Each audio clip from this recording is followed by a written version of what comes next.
नमस्कार प्रिय यूपीएससी अभ्यर्थियों एवं भविष्य के अधिकारियों। आप लोगों का आपके अपने इस नंदिनी आईएएस में स्वागत है। और हमें आशा है कि आप लोग स्वस्थ होंगे और आप लोग जो आपकी परीक्षा यूपीएससी आईएएस की जो 25 मई 2025 को आयोजित होने वाली है उसके अनुसार आप लोग तैयारी कर रहे होंगे। और इसी के तहत ये लक्ष्य यूपीएससी 2025 बैच तो आप लोगों के लिए आपके संस्थान नंदिनी आईएएस के संस्थापक सर शक्ति सिंह के माध्यम से ये डिजाइन किया गया है, जिसका आप लोग भरपूर फायदा उठाइए। और इस बैच में हम आपको इतिहास कवर कर रहे हैं और ज्योग्राफी ज्योग्राफी की एनसीईआरटी और इतिहास की एनसीईआरटी हम आपको कवर कर रहे हैं। और हम आपको इसमें ऐसे कॉन्सेप्ट देंगे। और आपको पता है, हमने आपको कल बताया था कल लेक्चर में कि आपकी इस ज्योग्राफी का आपकी प्री परीक्षा में, आपकी मेंस में, आपके इंटरव्यू में क्या योगदान रहा है और क्या योगदान होता है और कैसे इसका स्कोर्स बच्चे आसानी से अलग स्टूडेंट से करते हैं। ये ज्योग्राफी आपको वो कॉन्सेप्ट देगा क्योंकि आपको चीजें रटनी नहीं है। रटने से तो ज्योग्राफी किसी ने याद कर ही नहीं पाई। ये चीजें समझनी है। जैसे हमने कल का जो लेक्चर हमारा हुआ था उसमें जो हमने चीज समझी थी वैसे ही चीज हम समझेंगे इसमें। और हमने आपको बताया कि आपके प्री एग्जाम में इसका 30 से लेकर 35% योगदान होता है, जो हमने आपको कल बताया। मेंस में जाएंगे, जीएस पेपर फर्स्ट देखिए कितना बड़ा योगदान है, आईआर देखिए, इंडियन सोसाइटी देखिए, इकोनॉमी देखिए। और यहाँ तक आप जब ऐसे लिखते हैं ना निबंध 250 मार्क्स का होता है, उसमें से 125 मार्क्स आपकी यही ज्योग्राफी देता है। इंटरव्यू में देखिए, इंटरव्यू लेने वाले जो बैठक होती है इंटरव्यू वालों की, वो आपसे क्वेश्चन पूछते ही पूछते हैं कि आपकी ज्योग्राफी कंडीशन क्या है, ये देश कहाँ पड़ता है, उसका अपने देश से क्या संबंध है, वहाँ की जलवायु कैसी है, ये पूछ लेते हैं। तो इसीलिए हम आपको आपकी नींव को मजबूत करने के लिए, विश्वास कीजिए अगर आप इसे कर ले जाते हैं तो आप जो 25 मई को जो पेपर होगा ना आपका आईएएस का, आप वहां से हस्त वो लौटेंगे। ये तो आप हमारे साथ रहेंगे तो। और आप हमारे साथ शुरू से लेकर एंड तक बने रहिए। जो भी लेक्चर करा रहे हैं, जो भी टॉपिक करा रहे हैं, आप पढ़ते रहिए, अच्छा करेंगे। आप इतिहास को कवर कीजिए, ज्योग्राफी कवर कीजिए। हमने इससे पहले जो हमारा जो कल का लेक्चर हुआ था, हमने आपको बताया था, क्या बताया कि हमारा सौरमंडल के बारे में। हमारा सौरमंडल ये बहुत छोटा हिस्सा है। आप ब्रह्मांड को देखिए कितना बड़ा है, पता नहीं है, वैज्ञानिकों ने खोज नहीं कर पाई। आकाशगंगा कितनी है, लाखों में आकाशगंगा है। आकाशगंगा में तारे कितने, करोड़ों में तारे। और उसी एक जो आकाशगंगा का जो एक आकाशगंगा है मिल्की वे, वो हमारी आकाशगंगा है। और उसमें जो एक हमारा जो परिवार है ना सौरमंडल वाला, वो उसी का हिस्सा है, जिसका मुखिया सूर्य है। और जिसमें मैंने आपको बताया था कि हमें देखो, हमने कहा क्या, हमने ये कहा कि आपको रटना कुछ नहीं है। हम आपको ये मानते हैं जैसे आपके हाथ में 10 ये पंजे पंजे हैं, मतलब आपके हाथ की उंगलियां हैं, ये 8 उंगली है, 2 अंगूठे हैं। हमने क्या कहा, हमने कहा कि ये जो 2 अंगूठे आप इन्हें क्षुद्र ग्रह पट्टिका मानिए। इनको समझाने का तरीका बता रहा हूँ। चाहे आप सूर्य इधर मानिए, चाहे आप सूर्य इधर मानिए, वो आपकी इच्छा है। अगर हम अपने हाथों को ऐसे रखते हैं तो देखिए, बुध, शुक्र, पृथ्वी, मंगल, क्षुद्र ग्रह पट्टिका मैंने ऐसे कर ली। बृहस्पति, शनि, यूरेनस, नेपच्यून, हमारे 8 ग्रह हो गए। कहाँ रटना है, रटना ही नहीं है, समझना है बस। और जो ग्रह सूर्य के नजदीक हैं, बुध, शुक्र, पृथ्वी, मंगल, वो हमारे आंतरिक ग्रह हैं, वो चट्टानों से बने हैं। और जो क्षुद्र ग्रह पट्टिका के बाद बृहस्पति, शनि, यूरेनस, नेपच्यून, ये बाह्य ग्रह हैं, जो तरल पदार्थों से, गैसों से बने हुए हैं। तो हमने इन चीजों को आपको कल बता दिया था, कितने चंद्रमा इनके, पिंड क्या होते हैं, खगोल पिंड क्या होते हैं, ग्रह क्या है, उपग्रह क्या है, उल्का पिंड क्या है, ये हमने कल आपको बता दिया। और आपको इससे ज्यादा जानकारी चाहिए तो आप हमारे कल के लेक्चर को देख लीजिए। और आज का जो हमारा जो टॉपिक होगा ये, जिसका नाम है ग्लोब, अक्षांश या देशांतर। हम इनके बारे में क्या जानेंगे, हम इनके बारे में ये जानेंगे कि आपका जो पृथ्वी है, आपका महासागर कहाँ है, प्रशांत महासागर कहाँ है, हिंद महासागर कहाँ पर है, भारत की स्थिति कहाँ है, विस्तार कहाँ कहाँ तक फैला हुआ है, यूरोप कहाँ पर है, चीन कहाँ है, इन चीजों को सही स्थिति जानने के लिए हमें अक्षांश और देशांतर रेखाओं की जानकारी होना जरूरी है। लेकिन इन्हें हम ऐसे सीखेंगे आज कि आपको ये लगना लगेगा ये क्या है, ये लाने खींची हुई है। तो इसीलिए आप लोग हमारे लेक्चर को पूरा देखेंगे अगर अच्छा कंटेंट लेना है तो। और आप, जब मैं बता रहा हूँ, अगर आप अच्छा कर लेंगे इसे हमारे साथ रह करके, तो आपकी जो एग्जाम होगी ना, तो आप कुछ अपने आप को अलग ही पाएंगे। तो हम आपके इसको शुरू कर रहे हैं, अध्याय नंबर 2 को। हमने आपको बताया, देखिए इन्होंने ये कहा है कि पिछले अध्याय में आप पढ़ चुके हैं, क्या पढ़ चुके हैं, कि हमारी पृथ्वी गोलाकार नहीं है, मतलब पूर्ण रूप से गोलाकार तो ये हो गया ना, ये हो गया पूर्ण रूप से गोलाकार। पर ये बोल रहे हैं कि हमारी पृथ्वी पूर्ण रूप से गोलाकार नहीं है। कैसी है तो फिर? ऐसी है, इधर देखो, ये ध्रुवों की तरफ चिपटी हुई है और बीच में उभरी हुई है, उठी हुई है। तो उन्होंने ऐसी पृथ्वी की कल्पना की है और उन्होंने बताया है कि हमारी पृथ्वी गोलाकार नहीं है और यह उत्तर एवं दक्षिण ध्रुवों पर थोड़ी चपटी तथा मध्य में थोड़ी उभरी हुई है। वह हमने आपको बता दिया। क्या आप कल्पना कर सकते हैं कि यह कैसी दिखती है? इस संबंध में जानकारी प्राप्त करने के लिए आप अपनी कक्षा में सावधानी पूर्वक ग्लोब को देखिए। हम आपके लिए क्या लाए, हम भी आपके लिए ग्लोब लेके आए, है ना। ये तो छपा हुआ ग्लोब है जो आपको इसमें चित्र में कॉपी इस आपकी किताब में लगा हुआ है। एक हम आपके लिए हकीकत ग्लोब लेके आए, देखिए ये रहा, देखिए। अब आप इस ग्लोब को देख रहे होंगे, ये घूम रहा है ना, ये ग्लोब इधर घूम रहा है करके। ये बाएं से दाएं घूमता है, पूर्व से पश्चिम से पूर्व घूमता है ये। और ये जो घूम रहा है ना, ये जो आपका लगा हुआ है, ये अक्ष बोलते हैं इसे। पृथ्वी अपने अक्ष पर घूर्णन कर रही है ये। हमने कल आपसे कहा था घूर्णन, ये घूर्णन क्या है? यही है घूर्णन। अब आप हमें सूर्य मान लीजिए, क्या मानेंगे? सूर्य मान लीजिए, 1 मिनट के लिए इमेजिन कर लीजिए हम सूर्य हैं और पृथ्वी अपने अक्ष पर घूम रही है यूं करके। अब पृथ्वी सूर्य का परिक्रमा भी तो करेगी, देखिए ऐसे घूमेगी सूर्य के चारों तरफ ऐसे के। पृथ्वी घूर्णन भी कर रही है और परिक्रमा भी कर रही है, दो दो काम कर रही है, देखिए। इसी देखिए, पृथ्वी अपने अक्ष पर घूमती है, घूर्णन करती है, उससे तो दिन रात होता है। लेकिन ये जो चारों तरफ सूर्य के चारों तरफ घूमती है ना, इससे ऋतुएं चेंज होती है। जब सर्दी गर्मी बरसात का जो मौसम देखते हैं ना, ये सूर्य के चारों तरफ घूमने से होता है ये। तो ये सूर्य का जो एक चक्कर आपका ग्लोब है ना, ये 365 दिन 6 घंटे में लगा पाता है। लेकिन आप 6 घंटे को अपनी सुविधा के अनुसार इसे काउंट नहीं करते। क्यों नहीं करते? दिक्कत होगी। ठीक है, जैसी 4 साल होती है ना, फिर हम इन 6 दिन 6 घंटों को भी 6+6+6+ करके काउंट कर लेते हैं।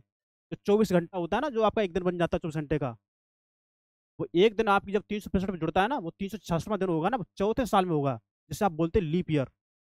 और जो फरवरी आपकी पड़ती है वो 28 की जगह 29 हो जाती है उस साल। तो हमने आपको इसके बारे में बता दिया। और इस ग्लोब में और चीज आप देखिए, वैसे तो मैं आपसे यही सलाह दूंगा, यदि आप तैयारी करते हैं, आप इसको अपने पास रखिए। ज़्यादा महंगा भी नहीं आता। आप इतने पैसे खर्च कर देते होंगे, एक 400-500 रुपये आप इसके लिए खर्च नहीं कर सकते, क्योंकि ये जरूरी है ये। आप ये तो समझेंगे कहाँ पृथ्वी हमारे घर में पड़ी रखी हुई है। हम इसमें अपने सागर को देखेंगे, अफ्रीका महाद्वीप को देखेंगे, अपने भारत की स्थिति को देखेंगे, अक्षांश रेखा देखेंगे, देशांतर रेखा देखेंगे, नदियां देखेंगे, पहाड़ देखेंगे, पठार देखेंगे, पर्वत देखेंगे इस अक्षांश पर। और आपका इस दिमाग को भी केंद्रित करेगा ये। आप इसे क्यों नहीं खरीद लेते? खरीदिए, अपने पास रखिए। तो हमने आपको यही समझाने के लिए ये दिखाया था। बाद बाकी चीज तो हम इसमें आपको बता ही देंगे।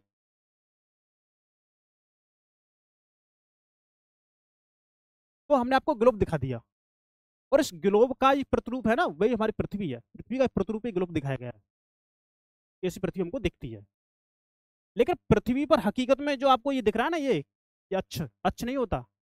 और जो आपको जो रेखा दिख रही है ना, विषुवत रेखा, ये दशांतर रेखा, वो भी नहीं होती।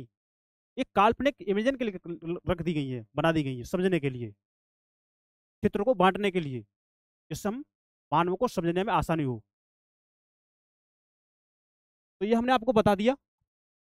अब हम चलते हैं अपने इसकी तरफ। देखिए, इस संबंध में जानकारी प्राप्त करने के लिए आप अपनी कक्षा में संवेद पूर्व ग्लोब को देखिए, जो हमने आपको अच्छे से दिखा दिया, एक एक बात को बता दिया हमने। तो ग्लोब की पृथ्वी का लघु रूप ही आपका क्या है? पृथ्वी का लघु रूप ही है ग्लोब, प्रतिरूप ही है ये। और आपको ये ग्लोब इसमें और दिखा दिया आपके इस चित्र में, आप देखिए ये ये ना, ये अच्छा है ये। तो ये पृथ्वी घूर्णन करती है ना अपने अक्ष पर, ये अच्छा है। ठीक है, तो हम इससे आगे देखते हैं क्या लिखा है आगे। ग्लोब विभिन्न आकार में प्रकार के हो सकते हैं, बड़े भी हो सकते हैं, वो बहुत बड़े होते हैं जो एक स्थान से दूसरे स्थान पर नहीं ले जा सकते, इसको तो हम ले आए अपने साथ। और कुछ ऐसे होते हैं जो अपने पॉकेट में रखिए और चलिए अपने साथ रखिए उसको, और जहाँ आप पढ़ रहे हैं आप उसको वहां रख सकते हैं। गुब्बारे जैसे भी होते हैं जिनमें हवा भरी जाती है, देखिए। तो इनको आसानी से एक स्थान से दूसरे स्थान पर इनको ले जाया जा सकता है, इन ग्लोबों को। ग्लोब इस तरह नहीं होते हैं, इसे उसी प्रकार घुमाया जा सकता है जिस कुम्हार का पहिया, जैसे हमने आपको अभी घुमा के दिखा दिया, घूम रही थी ना पृथ्वी, मैंने आपको अभी ग्लोब घुमा के दिखाया था, ऐसे घूमता है ये। आगे देखेंगे, ग्लोब पर देशों, महाद्वीपों तथा महासागरों को उसके सही आकार में दिखाया जाता है, तो मैंने अभी आपको बता दिया। पृथ्वी के समान किसी गोले पर किसी बिंदु की स्थिति का वर्णन करना कठिन है। अगर हम पृथ्वी के समान किसी गोले को लेते हैं, अगर हम उस पर किसी बिंदु को हम इंगित करें, तो जब तक आपको इन अक्षांश देशांतर की नॉलेज नहीं होगी, आप नहीं बता सकते। अक्षांश पता होना चाहिए, देशांतर पता होना चाहिए, उत्तरी गोलार्ध पता होना चाहिए, दक्षिणी गोलार्ध पता होना चाहिए, पूर्वी गोलार्ध पता होना चाहिए, पश्चिमी गोलार्ध पता होना चाहिए, तब आप सही सही स्थिति बता सकते हो उसकी।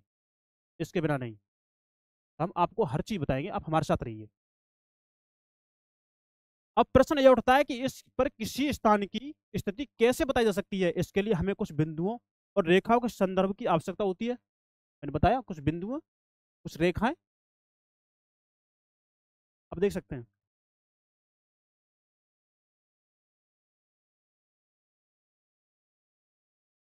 देखेंगे आप लोग।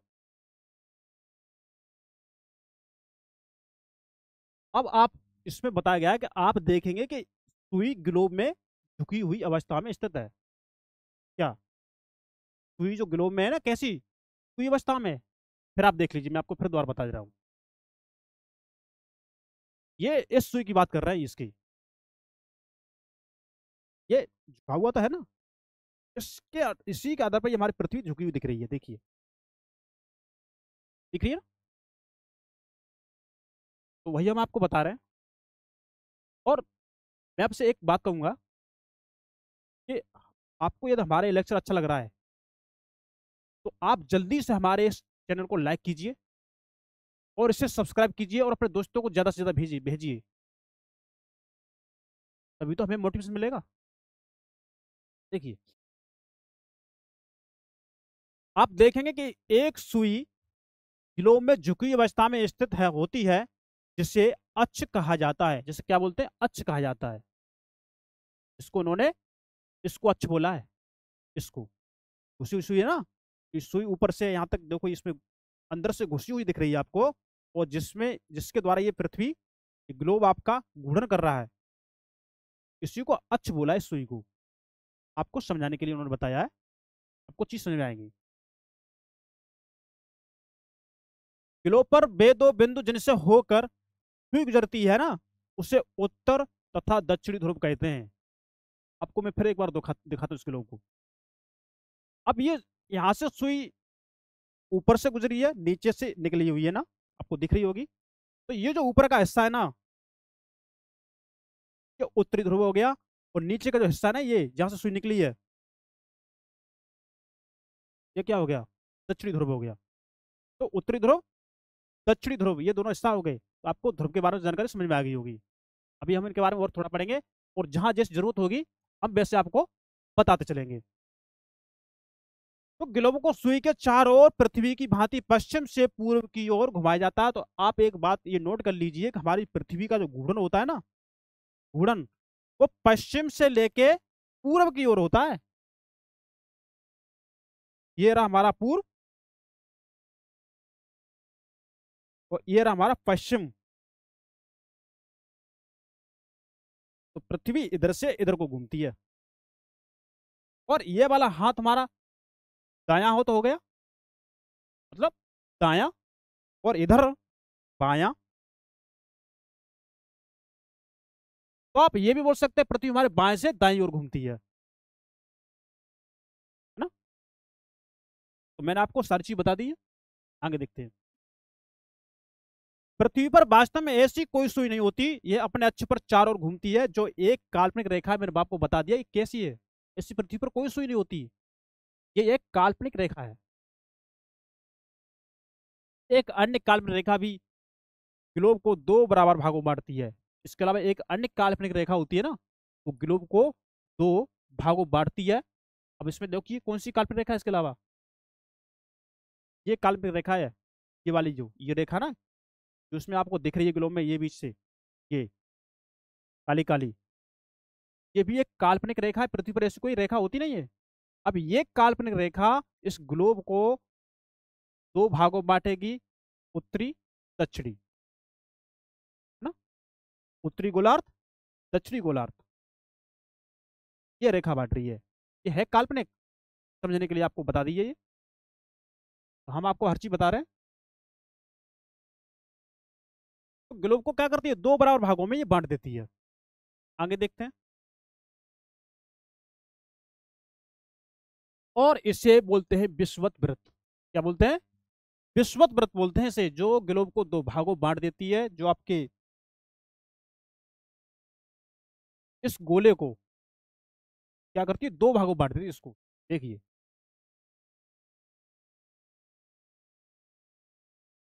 ग्लोब है ये वाला, और ये जो आपकी रेखा जो डॉट डॉट दिख रही है ना, ये आपका विषुवत वृत्त है।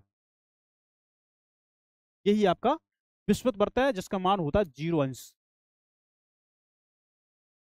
तो 0 अंश मान होता है इसका। हम उसको हम थोड़ा बड़ा लिखेंगे, थोड़ा आपको नहीं दिख रहा होगा। देखिए ये हमारा ग्लोब है, यानी हमारी पृथ्वी है ये, है ना। ये पृथ्वी है।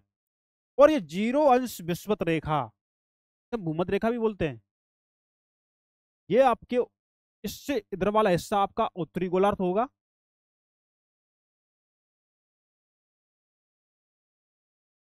उत्तरी गोलार्ध।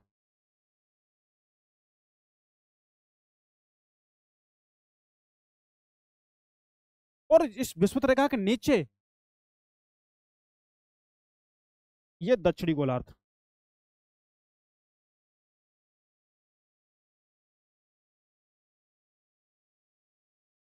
दक्षिणी गोलार्ध। अब आप ये सोच रहे होंगे, इस वृत्त में, इस गोले में, या जो आपको ग्लोब दिखाया गया है, या ये पृथ्वी, आपको जो पृथ्वी जो चित्र आपको दिखाया गया है ना, इसमें ये विषुवत रेखा के नीचे भाग तो छोटा दिखाई दे रहा है और ये ऊपर बड़ा दिखाई दे रहा है।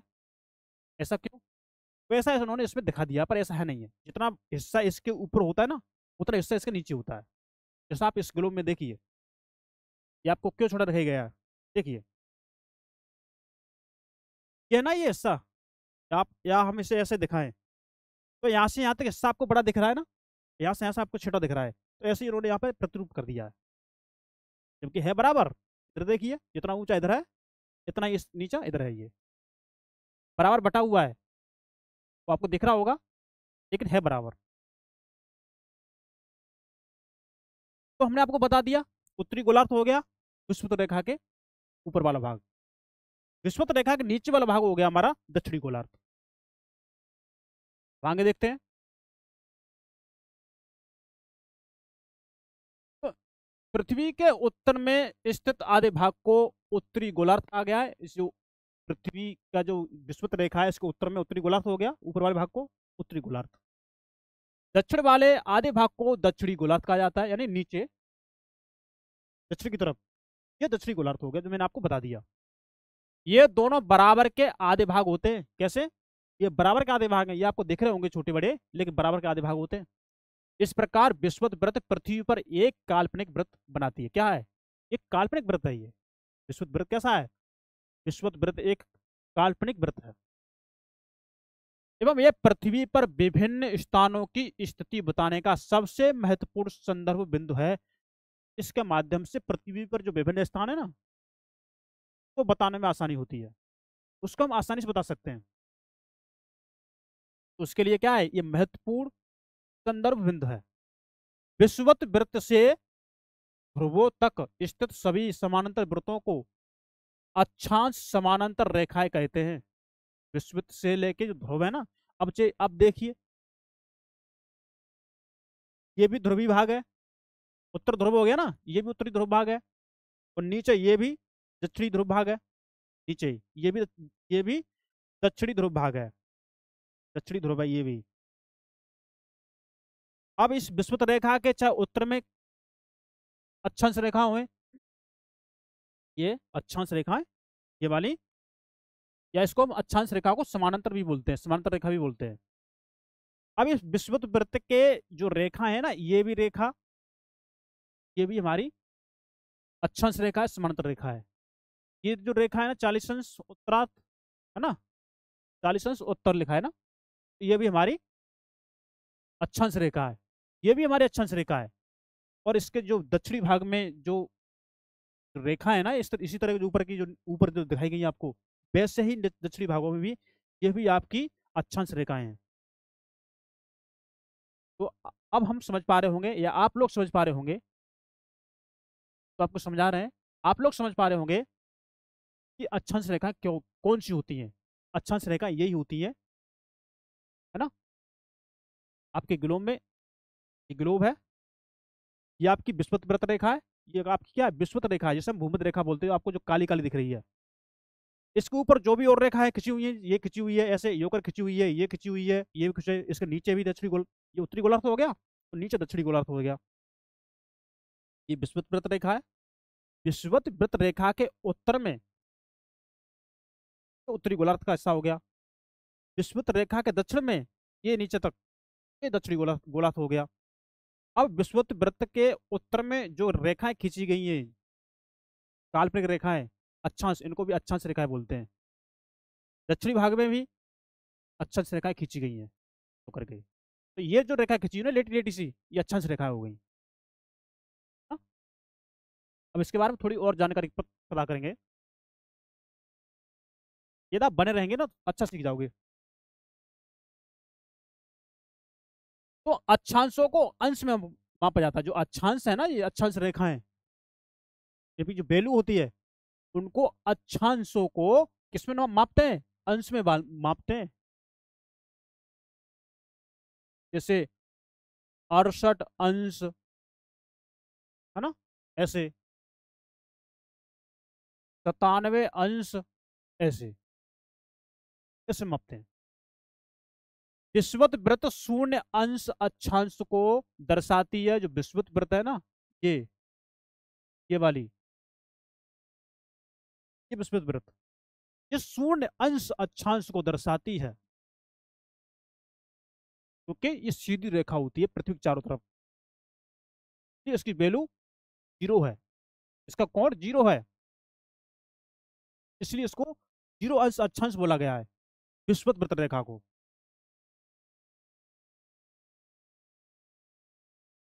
विषुवत वृत्त शून्य अक्षांश को दर्शाते हैं, चूंकि विषुवत वृत्त से दोनों तरफ ध्रुवों के बीच की दूरी पृथ्वी के चारों ओर के वृत्त का 1/4 है। अब देखिए, समझिए इस बात को।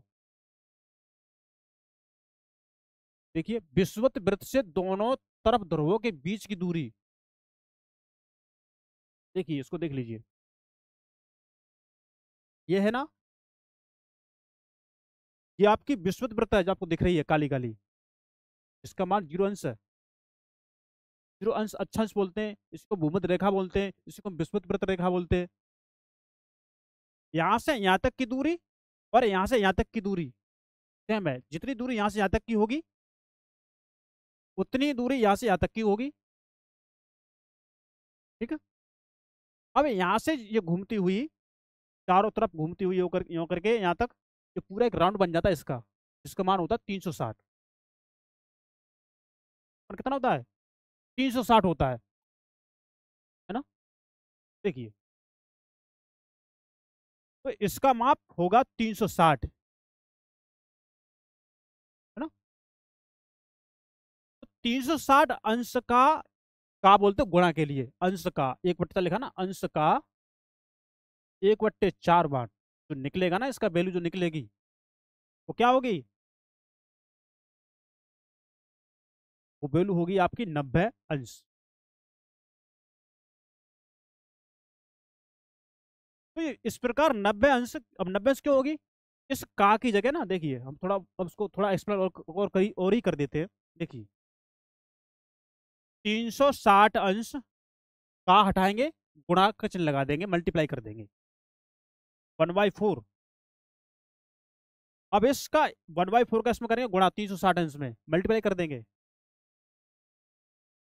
तो 360/4। अब इसका 4 का देंगे भाग इसमें 360 में, तो कितनी वैल्यू निकलेगी? 90 तो मानागा, 4 ने में 36, 4 ने में 36, जीरो ये बचेगा, 90 अंश बचा। अब ये 90 अंश आपके इस विषुवत रेखा से और इस ध्रुव तक का मान कितना होगा? 90 अंश यहाँ होगा। यहाँ से यहाँ तक की जो दूरी, जो अक्षांश का जो कोण बनेगा ना, 90 अंश का बनेगा। अब यहाँ विषुवत वृत्त से लेके इस दक्षिणी ध्रुव की दूरी या जो मान बनेगा कितना बनेगा? 90 अंश दक्षिणी ध्रुव पर। इसलिए तो हम ध्रुव पर जो वैल्यू दी रखी होती है ना, कोण का मान 90 अंश दे रखा होता है। अतः इसका माप होगा जो 360 अंश का 1/4 यानी 90 अंश। इस प्रकार 90 अंश उत्तरी अक्षांश, देखिए मैंने आपको बता दिया, 90 अंश उत्तरी अक्षांश ध्रुव को दर्शाता है। उत्तरी अक्षांश ध्रुव को यानी इस ध्रुव को बताता है। ये ध्रुव है ना, ये वाला, इस ध्रुव को बताता है। 90 अंश उत्तरी अक्षांश ध्रुव ये, और 90 अंश दक्षिणी ध्रुवांश, दक्षिणी ध्रुव ये वाला बताता है। 90 अंश दक्षिणी ध्रुव ये वाला विषुवत रेखा से। तो ये चीज आपको समझ में आ गई होगी।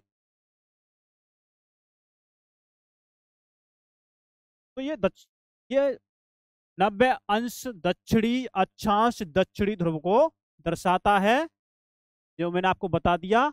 और ये 90 अंश उत्तरी अक्षांश उत्तरी ध्रुव को दर्शाता है। हमने इन चीजों को बड़े अच्छे समझ लिया। आपको टाइम लग रहा है, लगने दीजिए, चीजें तो क्लियर हो रही हैं, कॉन्सेप्ट तो क्लियर हो रहे हैं। बार बार तो नहीं पढ़ना पड़ेगा, बार बार ये तो नहीं देखेंगे ज्योग्राफी इतनी कठिन, अरे नहीं, बिल्कुल सरल है, बस समझ लो। हमारे साथ साथ इसको समझ लीजिए।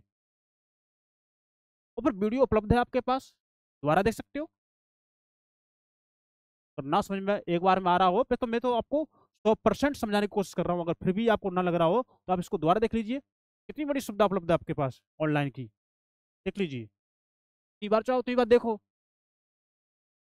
ऐसा कौन पढ़ाएगा आपको? देखिए, इस प्रकार विषुवत वृत्त के उत्तर की सभी समानांतर रेखाओं को, जो विषुवत वृत्त की, देखिए इस प्रकार जो विषुवत वृत्त है ना, विषुवत वृत्त के उत्तर की सभी समानांतर रेखाओं को उत्तरी अक्षांश कहा जाता है। विषुवत वृत्त की जो भी समानांतर रेखा है ना उत्तर दिशा में, को उत्तरी अक्षांश बोलते हैं। विषुवत वृत्त के, देखिए ये जो विषुवत वृत्त है ना, ये विषुवत वृत्त के जो उत्तर में जो भी अक्षांश रेखा है ना जो खींची गई है, इनको उत्तरी अक्षांश बोलते हैं। और विषुवत वृत्त के दक्षिण में जो भी अक्षांश रेखा खींची गई है ना, इसको दक्षिणी अक्षांश बोलते हैं। इतना सरल तो है, बिल्कुल सरल है, हाँ कठिन है। तो इनको विषुवत वृत्त का दक्षिणी में स्थित सभी समानांतर रेखाओं को दक्षिणी अक्षांश कहा जाता है, मैं आपको बता दिया। इसलिए प्रत्येक अक्षांश के मान के साथ उसकी दिशा यानी उत्तर या दक्षिण को भी लिखा जाता है। जब हम इनको लिखते हैं ना, बताते हैं उत्तरी अक्षांश दक्षिणी अक्षांश, है ना, 23.5 डिग्री उत्तरी अक्षांश या 23.5 डिग्री दक्षिणी अक्षांश, तो उत्तरी दक्षिणी इसके साथ लिखा जाता है।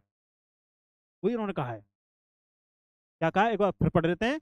इसलिए प्रत्येक अक्षांश के मान के साथ उसकी दिशा यानी उत्तर, उत्तर को हम ऐसे लिख देते हैं उत्तर, या दक्षिण को भी लिखा जाता है सामान्यतः ऐसे, उत्तर को ऐसे ऊ लिख देते हैं और डैश बिंदु लगा देते हैं, और दक्षिण को ऐसे लिख देते हैं, बस अपना काम हो जाता है। हम क्यों लिखें पूरा उत्तर, वो समझना चाहिए ना, हम उसको ऐसे भी लिख सकते हैं, उत्तरी अक्षांश को दक्षिणी अक्षांश को। तो विषुवत वृत्त के उत्तर में जो भी अक्षांश रेखा है उनको उत्तरी अक्षांश रेखाएं बोलेंगे, विषुवत वृत्त के जो दक्षिण में जो भी अक्षांश रेखाएं है ना, उनको दक्षिणी अक्षांश रेखाएं बोलेंगे, है ना। सिंपल कॉन्सेप्ट है। अब देखिए, उदाहरण के लिए महाराष्ट्र में चंद्रपुर एवं ब्राजील, जो महाराष्ट्र जो जगह है ना, इस महाराष्ट्र में चंद्रपुर हो गया, और ब्राजील जो आपके दक्षिण अमेरिका में पड़ता है, ब्राजील, है ना। तो दक्षिण अमेरिका में जो ब्राजील ब्राजील पड़ता है ना, वो बेलो हॉरिजॉन्टे में पड़ता है ना।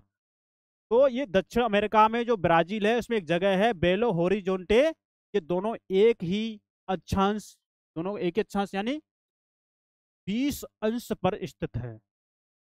अब एक बात सोचो, विचार कीजिए, ये हमारा ग्लोब है, देखिए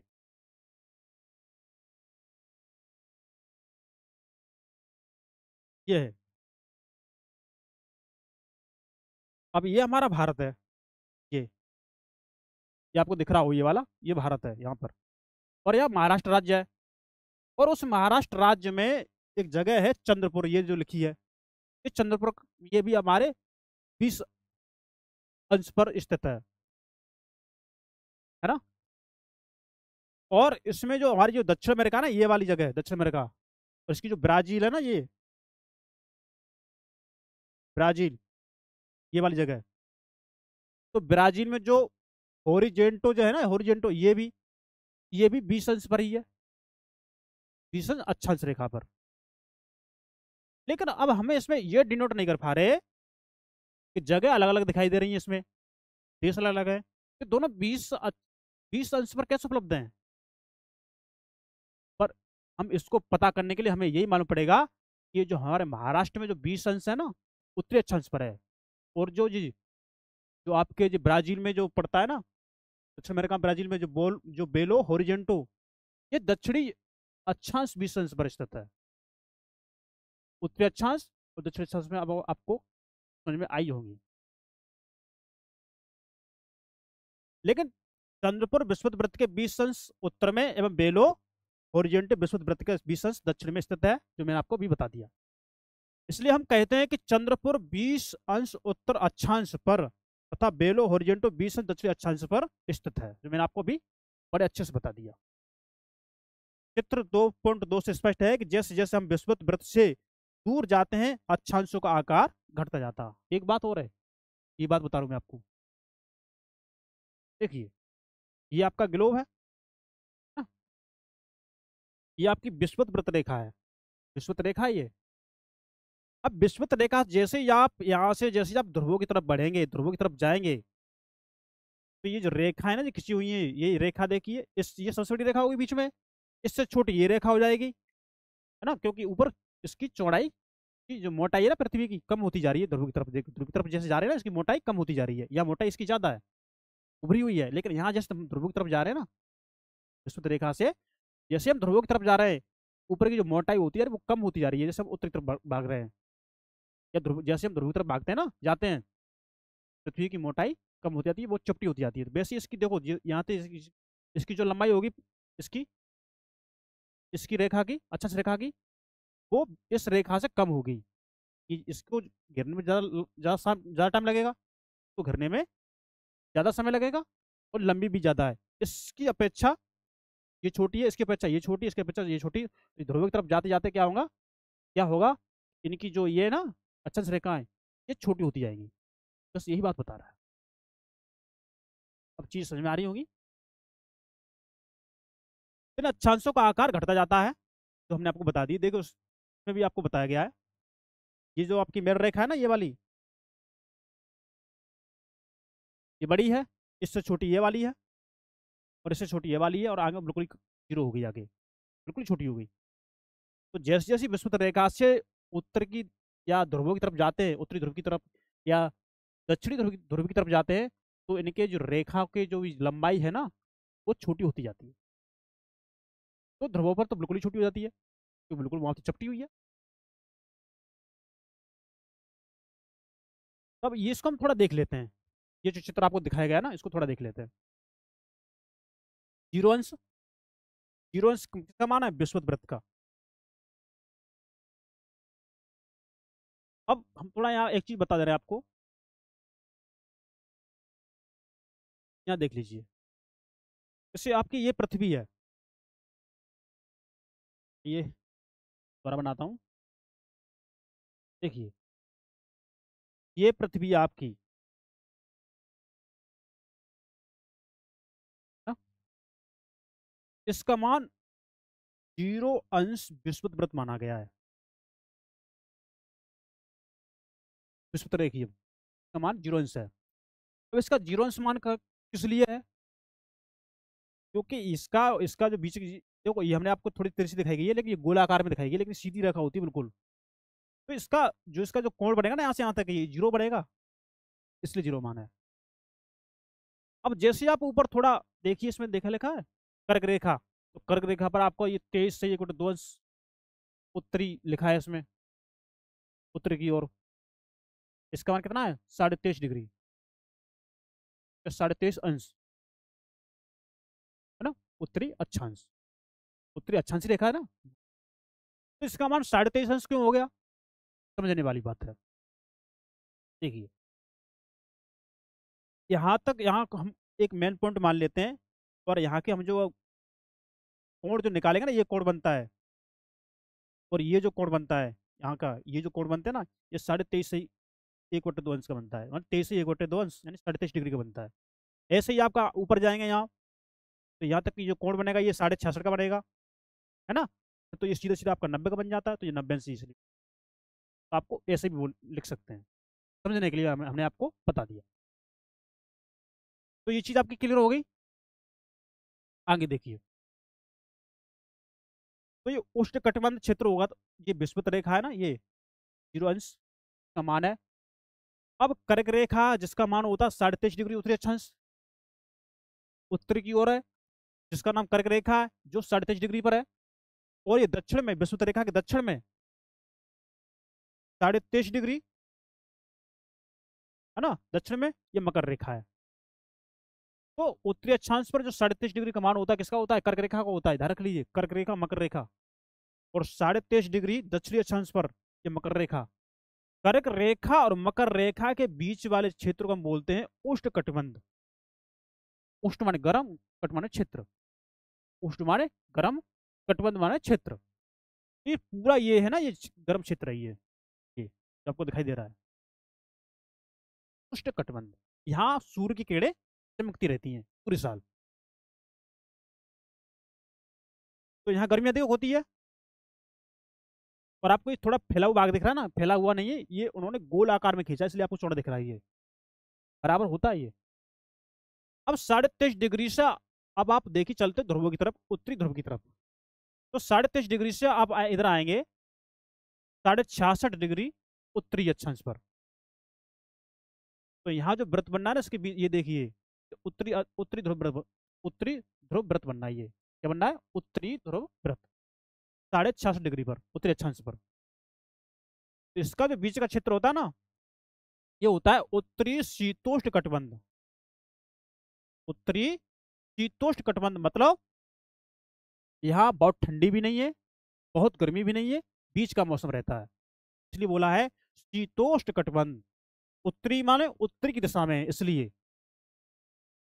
अब इस उत्तरी शीत कटिबंध से लेके अब आप जब 90 डिग्री ध्रुवों पर जाएंगे ना, यहाँ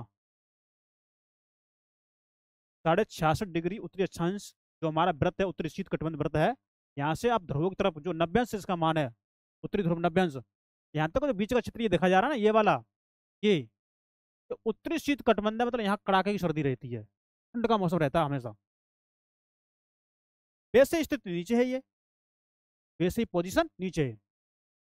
विषुवत वृत्त के नीचे मकर रेखा है, और मकर रेखा से लेके आपका जो दक्षिणी ध्रुव है, ये वाला, ये 66.66 डिग्री दक्षिणी ध्रुव है ये। तो ये दक्षिणी ध्रुव व्रत बन गया। तो यहाँ से यहाँ तक की जो बीच की जगह है, ये दक्षिणी शीतोष्ण कटिबंध।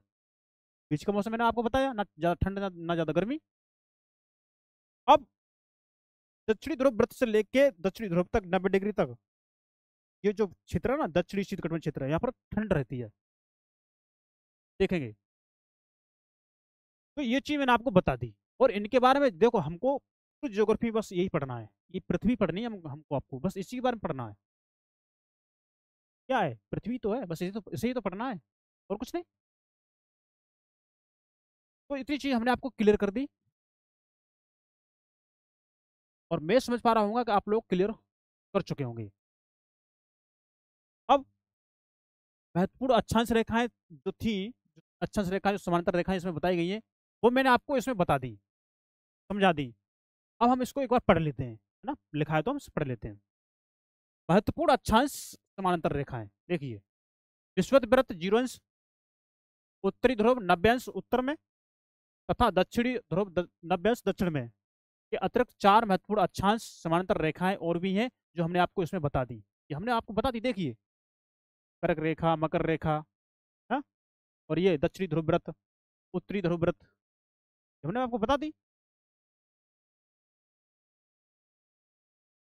तो ये है उत्तरी गोलार्ध में कर्क रेखा, जिसका मान आपको बता दिया है, 37.5 डिग्री होता है ये। और दक्षिणी गोलार्ध में मकर रेखा, ये भी 37.5 डिग्री होना चाहिए, पर इसमें कोई कंप्यूटर की मिस्टेक कर रहा होगा, इसलिए इसका आकार ऐसा हो गया है। ये दक्षिण हो गया। विषुवत वृत्त के 66 डिग्री, 66.5 डिग्री है ना उत्तर में, उत्तरी ध्रुव व्रत हो गया। विषुवत रेखा के 66 66.5 डिग्री दक्षिण में दक्षिणी ध्रुव व्रत हो गया, दक्षिणी ध्रुव व्रत, जो हमने आपको ये बता दिया, ये हमने आपको बता दिया। ये उत्तरी ध्रुव व्रत हो गया, ये दक्षिणी ध्रुव व्रत हो गया, ये जो जिसमें ये दिखाया गया, बता दिया हमने आपको। तो ये उन्होंने टॉर्च लेके प्रयोग करके बता दिया है कि जैसे अगर हमारी पृथ्वी अगर ऐसी खड़ी होती तो क्या होता। ये मानो ये जो टॉर्च जल रही है ना, ये सूर्य होता तो ये एक ही जगह पर सूर्य की किरणें पड़ती। लेकिन हमारी पृथ्वी फैली हुई है ऐसी, तो जो ये क्षेत्र यहाँ पर सूर्य का प्रकाश ज्यादा पड़ रहा है, यानी टॉर्च का प्रकाश ज्यादा पड़ रहा है, और जैसी जैसी तिरछी हो गई है ना, वैसी यहाँ तक ये प्रकाश थोड़ा कम होता जा रहा है। तो उन्होंने ये बात बताई है, ज्यादा नहीं बताई, है ना। अब देखिए, देखो, पृथ्वी के ताप कटबंध क्या होते हैं, देखिए। कर्क रेखा एवं मकर रेखा के बीच के सभी अक्षांशों पर सूर्य वर्ष में एक बार दोपहर में सिर के ठीक ऊपर होता है, इसलिए इस क्षेत्र में सबसे अधिक ऊष्मा प्राप्त होती है, तथा इसे उष्ण कटिबंध कहा जाता है, जो मैंने आपको इसमें बता दिया, इसमें आपको मैंने बता दिया। ये क्षेत्र यहाँ से लेके यहाँ तक की बात हो रही है, कर्क रेखा मकर रेखा के बीच में सूर्य सर के ऊपर रहता है, मतलब गर्मी अधिक होती है तो वो क्षेत्र होता है गर्म, उसको बोलते हैं उष्ण कटिबंध क्षेत्र, है ना।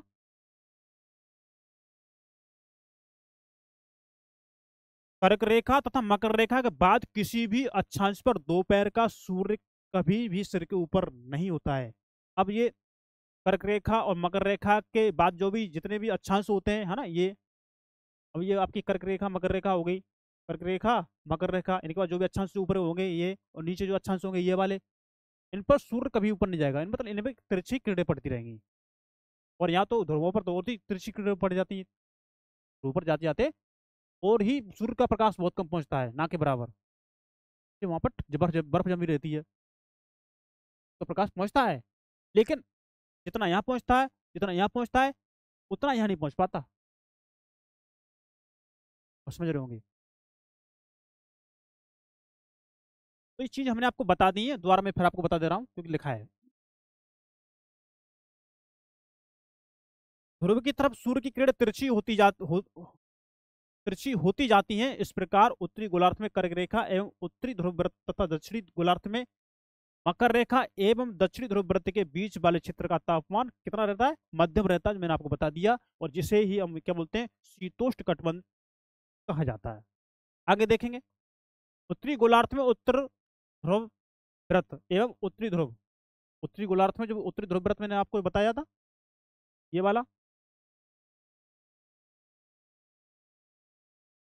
कि उत्तरी गोलार्ध में उत्तरी ध्रुव वृत्त ये और उत्तरी ध्रुव ये बात हो रही है। इसी तरह से दक्षिणी गोलार्ध में दक्षिणी ध्रुव वृत्त ये और दक्षिणी ध्रुव ये, इनके बीच की जगह, इनके बीच की जगह, यहाँ इसकी इसके बीच की जगह के बारे में उन्होंने कहा है।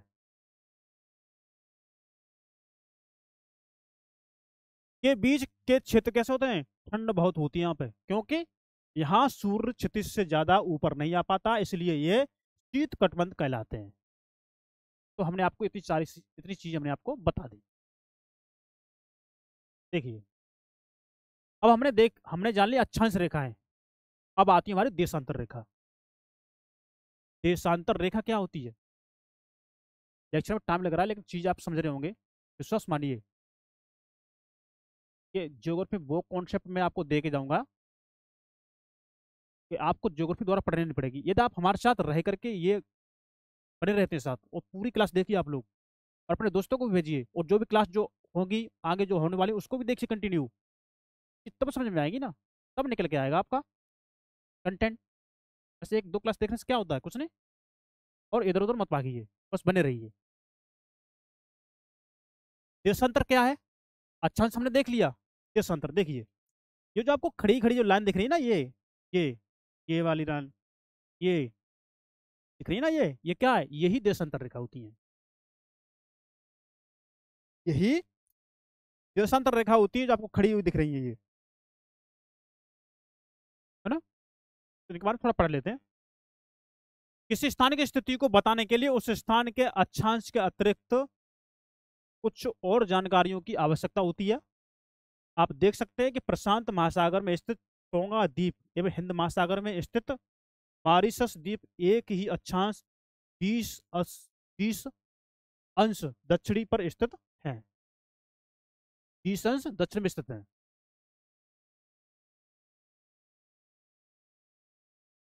अब देखिए अक्षांश, अक्षांश रेखा हमको पता है नेटिव रेखा होती है, मैंने आपको बता दी, वो 20 अंश पर है दक्षिण दिशा में। अब बात हो रही है टोंगा द्वीप की, जो कहाँ है? प्रशांत महासागर में। और फिर बात हो रही है हिंद महासागर में स्थित मॉरिशस द्वीप की। तो ये तो अलग अलग जगह पर हो गए ना भाई। जहाँ जहाँ प्रशांत महासागर है वहां पर हिंद महासागर थोड़ी नहीं होगा। प्रशांत महासागर अलग है, हिंद महासागर अलग जगह पर है भाई। प्रशांत महासागर अलग जगह पर है, हिंद महासागर आपकी अलग जगह पर है। पर लेकिन दोनों के अक्षांश रेखा है ना, वो दोनों सेम है, वो दोनों एक ही अक्षांश रेखा पर 20 अंश दक्षिणी अक्षांश पर स्थित है, वो है दक्षिण दिशा में ही। अक्षांश रेखा उनकी एक ही है, पर ये है अलग अलग जगह पर। वो हम कैसे पता करेंगे? वो आपके देशांतर रेखा से पता करेंगे, जो देशांतर रेखा है ना वो आपको बताएंगे। देखिए, तो उनकी सही स्थिति जानने के लिए यह पता करना होगा कि ध्रुव को दक्षिणी ध्रुव से जोड़ने वाली संदर्भ रेखा से पूर्व या पश्चिम की ओर इन स्थानों की दूरी कितनी है। जो उत्तरी ध्रुव से दक्षिणी ध्रुव तक जो भी जोड़ने वाली जो रेखा होगी, ये आपका उत्तरी ध्रुव दक्षिणी ध्रुव। तो उत्तरी ध्रुव और दक्षिणी दक्षिणी ध्रुव को जोड़ने वाली जो ये रेखा होगी ना, ये 0 डिग्री की होगी। और इस 0 डिग्री के पूर्व वाले भाग को पूर्वी गोलार्ध, और 0 डिग्री के पश्चिमी वाले भाग को पश्चिमी गोलार्ध बोलेंगे। तो इसका डिवाइडेशन होगा, डिवाइड, है ना। तो ये जो मिलेगी ना इसको, इसके आगे पीछे की जो होगी पूर्व में पश्चिम में, उससे पता चलेगा, है ना। ये जो 0 डिग्री जो रेखा मानी गई है ना, सभी देशों के माध्यम से एक समिति बना करके बात की गई थी कि हम ये 0 डिग्री माने कहाँ से। तो आपके ग्रीनिश से मानी गई है, जहाँ राज्य की वेधशाला स्थित है वहां से मानी गई है 0 डिग्री। उससे पूर्व तरफ बढ़ेंगे तो प्लस में समय जुड़ेगा, और जो पश्चिमी तरफ बढ़ेंगे तो माइनस में समय घटेगा। तो हम चीज इसी पढ़ेंगे, आगे पढ़ेंगे। तो इन संदर्भ रेखाओं को देशांतरी यामांतर, है ना, यानी देशांतरी रेखा कहते हैं। अब देखिए देशांतर रेखा ये बनी हुई है ना, ये रही, ये ये देशांतरी रेखा है बनी हुई है 0 डिग्री, ये वाली 0 डिग्री, ये वाली, ये, है ना। इसके इधर का पूर्वी गोलार्ध, पूर्वी गोलार्ध, और इसके इधर का पश्चिमी गोलार्ध,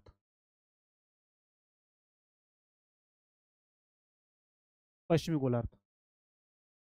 और ये जाते जाते ये सीधे 180 से जाके यहाँ मिल जाती है, और ये भी पश्चिम में जाते जाते 180 पर यहाँ मिल जाती है। तो दोनों के 180 मान एक जगह पर होता है, पश्चिमी का और पूर्वी का, दोनों का। पूर्व की तरफ बढ़ते जाएंगे, बढ़ते जाएंगे, बढ़ते जाएंगे।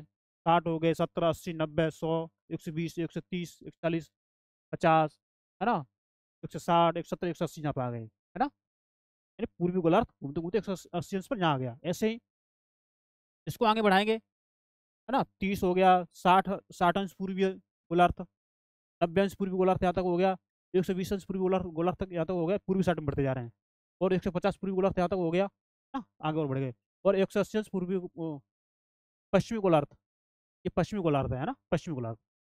तो ये 180 अंश पश्चिमी गोलार्ध यहाँ यहाँ पर हो गया, 180 अंश पश्चिमी गोलार्ध ये यहाँ पर हो गया। तो पूर्वी गोलार्ध की 180 अंश और पश्चिमी गोलार्ध की 180 अंश वो एक ही बिंदु पर मिलते हैं यहाँ पर। एक ही रेखा है, एक ही रेखा दोनों की, 180 अंश पूर्वी और 180 अंश पश्चिमी, दोनों की एक ही रेखा है ये वाली। यहाँ पर किसी की पीछे से गई, पीछे से आई हुई है ना। तो चीजें आप समझ रहे होंगे, ऐसी हमें उम्मीद है। और इसीलिए आप हमारे चैनल को जल्दी से जल्दी लाइक करेंगे, जल्दी से जल्दी लाइक करेंगे और सब्सक्राइब करेंगे, सब्सक्राइब करेंगे जल्दी से जल्दी, और अपने दोस्तों को भेजेंगे। आगे देखते हैं क्या। इन संदर्भ में रेखाओं को देशांतरीय याम्योत्तर बोलते हैं, यानी याम्योत्तर मतलब देशांतरीय रेखा, है ना। उनके बीच की दूरी को देशांतर के अंशों में मापा जाता है। किसमें? अंशों में। वो भी तो अंशों में मापते थे अच्छा रेखाओं को, पर इनकी जो आपस में दूरी होगी ना उसको अंश में मापते हैं। यहाँ से यहाँ तक की दूरी, मान के लो ये 1 अंश हो गई, ये 2 अंश हो गई, है ना, ये 3 अंश हो गई। एक मिनट, इसको दोबारा सही से बना रहा हूँ मैं।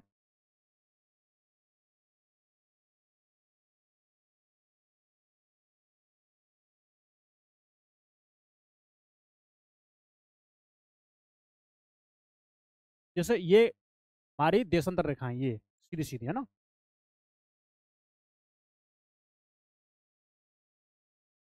तो इनके बीच की दूरी अंश में 1, 2, 3, 4 है ना, ये दूरी हो गई अंश, ये ऊपर है 1 अंश, 2 अंश, 3 अंश, 4 अंश, बीच की दूरी हो गई, है ना, क्रम। अब देखेंगे तो प्रत्येक अंश को मिनट में तथा मिनटों को सेकंड में विभाजित किया जाता है। प्रत्येक अंश को हम निकालेंगे मिनट में, और प्रत्येक मिनट को निकाल सकते हैं हम अपने सेकंड में। ऐसे हम इसको डिवाइड कर सकते हैं, इसको विभाजित कर सकते हैं। ये अर्धवृत्त है तथा उनके बीच की दूरी ध्रुवों की तरफ बढ़ने पर घटती है ना। और एवं ध्रुवों पर शून्य हो जाती है जहां सभी देशांतरी यामोत्तर आपस में मिलती है। देखिए ये जैसे जैसे, आपको इसमें बता दे रहा हूँ, इसमें देख लीजिए, इस चित्र में बताऊँ, इसमें ये चित्र देखिए, ये वाला, ये इसके बीच की दूरी देखो, ये होगी ना, ये यहाँ पर, यहाँ बड़ी, यहाँ चौड़ी होगी, यहाँ दूरी ज्यादा हो गई। और जैसे जैसे हम ध्रुवों की तरफ बढ़ रहे हैं ना, ये दूरी देखो ध्रुवों पर जाकर बिल्कुल शून्य होगी, यहाँ की दूरी शून्य होगी कि नहीं होगी। ऐसे यहाँ पर, ऐसे ये रेखा है, ये भी देशांतर रेखा है, इससे ऊपर बढ़ेगी तो यहाँ पर इसकी इस रेखा से पूरी, इस रेखा के बीच की दूरी ज्यादा है। अब जैसे जैसे आप ऊपर बढ़ेंगे उत्तर की दिशा में, उत्तरी गोलार्ध की तरफ, तो बढ़ते जा रहे, बढ़ते जा रहे हैं, यहाँ पर आके इसकी दूरी कम हो गई। तो देशांतर की जब दूरियां ध्रुव की तरफ बढ़ते हैं ना, जब हम देशांतर रेखा को ध्रुव की तरफ बढ़ाते हैं, तो जब ध्रुव की तरफ बढ़ती है ना, धीमे धीमे ऐसे ये इसकी दूरी आपस में कम होती जाती है, और जब ध्रुव बिंदु पर पहुंचते हैं ना ऊपर, अंतिम छोर पर, तो वहां पर इनका वैल्यू 0 हो जाती है। वही उन्होंने बताया है।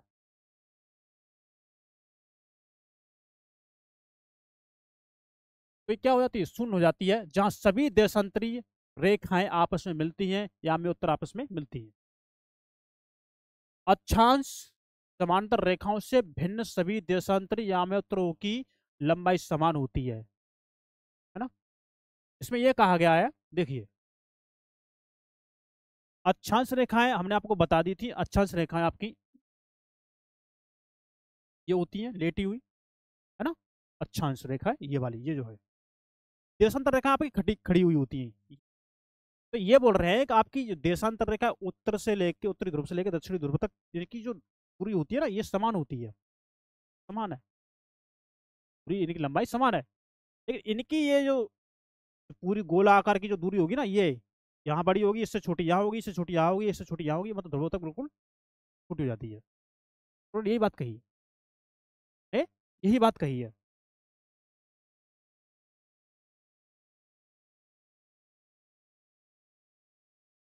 ना।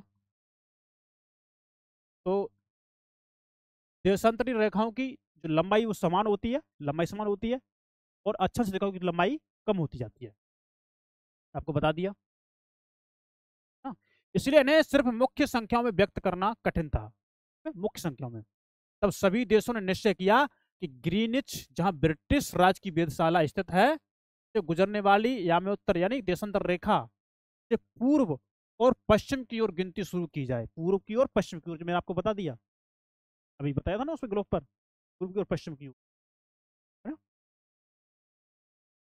गिनती शुरू की जाए। इस याम्योत्तर को या इस देशांतर को प्रमुख याम्योत्तर या प्रमुख देशांतर कहते हैं।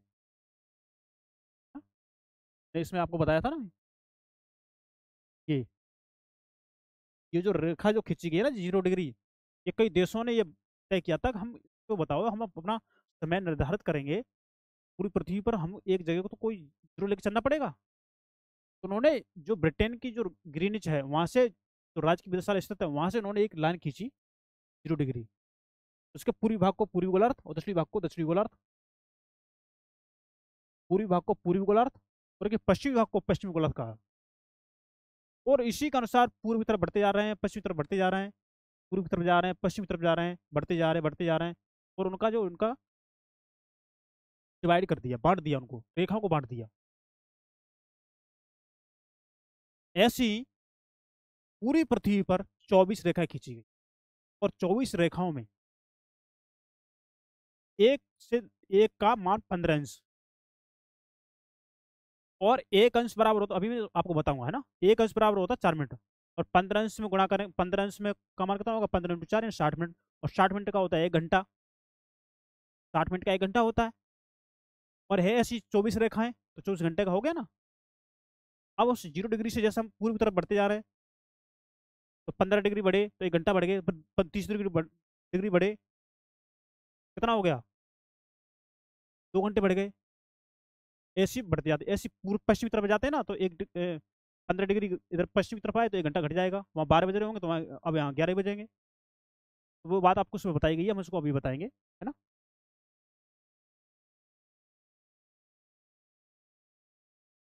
तो इसका मान 0 अंश देशांतर है, तथा यहाँ से हम 180 अंश पूर्व या 180 अंश पश्चिम तक गणना करते हैं, है ना, गणना करते हैं। प्रमुख याम्योत्तर तथा 180 याम्योत्तर मिलकर पृथ्वी को दो समान भागों पूर्वी गोलार्ध एवं पश्चिमी गोलार्ध में विभक्त करता है।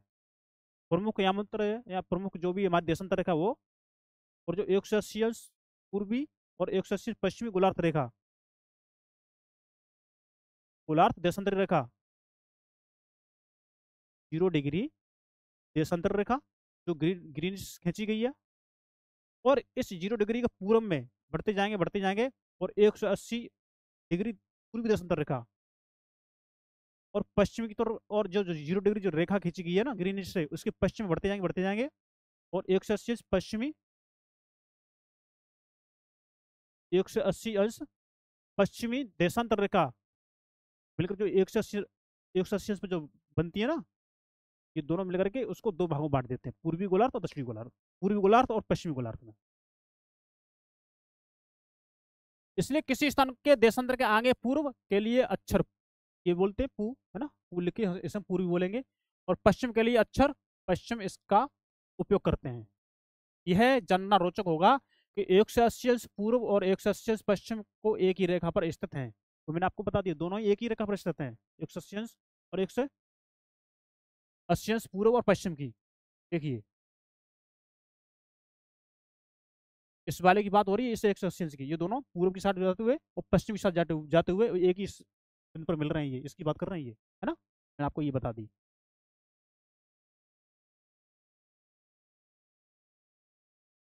हाँ, अब ग्लोब पर अक्षांश यानी समानांतर रेखाओं एवं देशांतरी यामांतरों के द्वारा बनी ग्रिड को आप देखेंगे।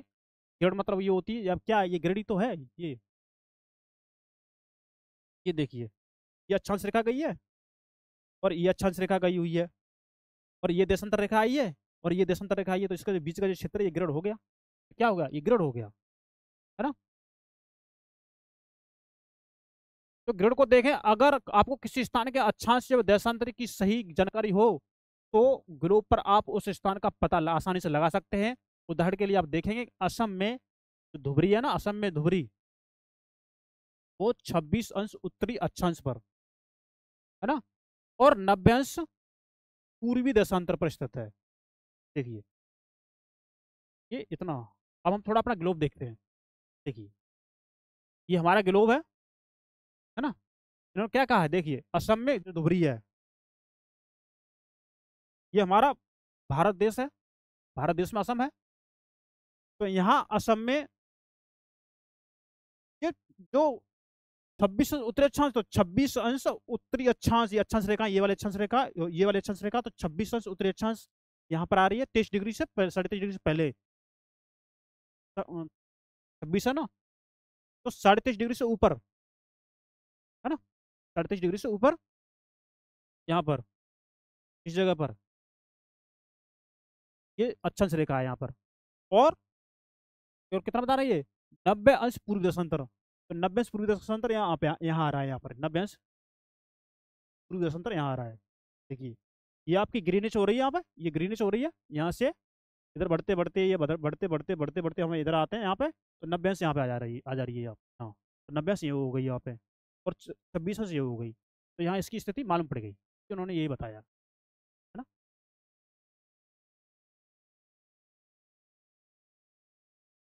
समझ में आ रहा होगा आपको। अब उस बिंदु को देखो जहां ये दोनों रेखाएं एक दूसरे को काटती हैं, ये बिंदु धुबरी की सही स्थिति होगी, जो मैं आपको बता दी। इसको समझने के लिए एक कागज पर समान दूरी वाले क्षैतिज, तो बच्चों के लिए बता दिया है, फिर मैं हम आपको पढ़ के बता रहे हैं।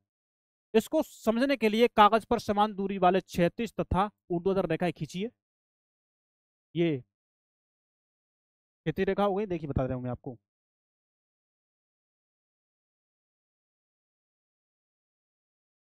ये क्षैतिज रेखा हो गई, क्षैतिज, ये रेखा क्षैतिज हो गई, है ना, और ये रेखा ऊर्ध्वाधर होगी, ये वाली, है ना।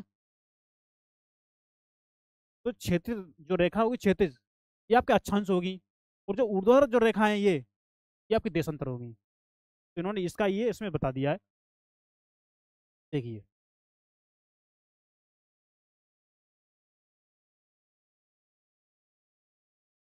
इसमें ये बताया इन्होंने, ये, है ना, ये बताया। तो हम थोड़ा पढ़ लेते हैं, क्या पता तो किसी के कॉन्सेप्ट पर क्लियर ना हो रहे हो तो इसी से पढ़ के समझ में आ जाए। इसको समझने के लिए कागज पर समान दूरी वाली क्षैतिज तथा ऊर्ध्वाधर रेखा खींचिए। ऊर्ध्वाधर रेखाओं को संख्या 1 2 3 4 से, ये लो, 1 2 3 4 खींच ली। अब इनको आभासा मानेंगे, वो आभासा उसमें बताया गया है ना। तो क्षैतिज रेखा को का खा गा घाटा मानेंगे, इसको का मानते हैं, एक मिनट को,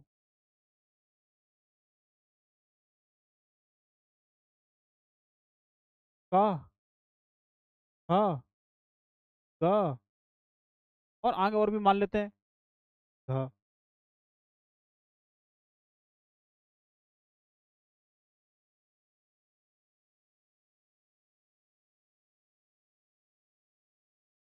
ये घा हो गया।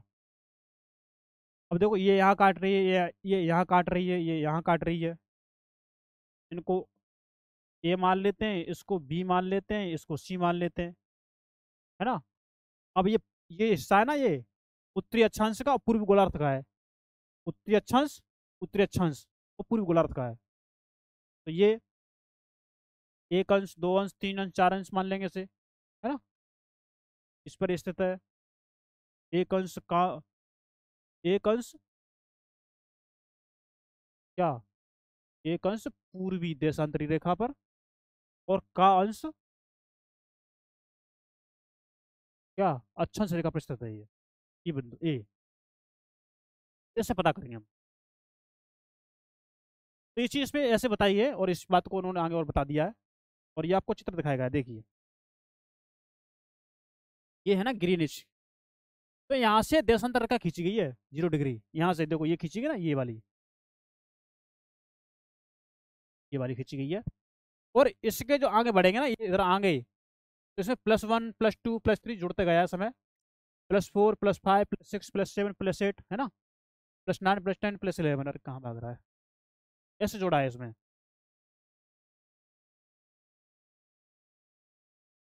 देखिए।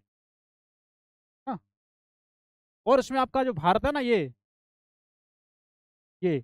आपका भारत है, आपका हम सबका, विश्व का भारत है। तो ये 5.5 घंटे आगे है, इस ग्रीनविच से 5.5 घंटे आगे का समय इसमें दिखाया जा रहा है। अब इसे, अब आप म्यांमार में देखेंगे, 6.5 घंटे का समय है इसमें। चीन में 8-8 घंटे का ज्यादा है इसमें, है ना, ये देखो। और इसमें रूस में तो 11 ही सीमा रेखाएं खींची गई है ना, इसमें अलग समय बढ़ता हुआ दिखाया गया, तो वही बात है इसमें, उधर प्लस में है। अब ये ग्रीनविच के पीछे देखते हैं ना, पीछे तो इसमें माइनस हो रहा है, देखिए -1 -2 -3 -4 -5 -6, इसमें एक एक घंटा पीछे होता जाएगा। 24 खींची गई है ना पूरी पृथ्वी पर, पूरी 12 उधर 12 इधर, 24 खींची गई है। तो इससे इसके बीच की जो दूरी होगी ना, वो एक एक घंटे का होता है, जिसका 1 घंटे का मतलब 15 इंच का मान, है ना, 15 इंच का मान होता है 1 घंटे का वैल्यू। ये इन्होंने इसमें दिखा दिया, ये हमने आपको बता दी ना, ये ठीक है। देखिए अब देखते हैं हम देशांतर और समय, देखो हमने तो वो आपकी ग्लोब से हमने आपको अक्षांश रेखा देशांतर रेखा समझाने में हमने आपको इतना समय दे दिया बहुत ज्यादा, और है छोटी चीज।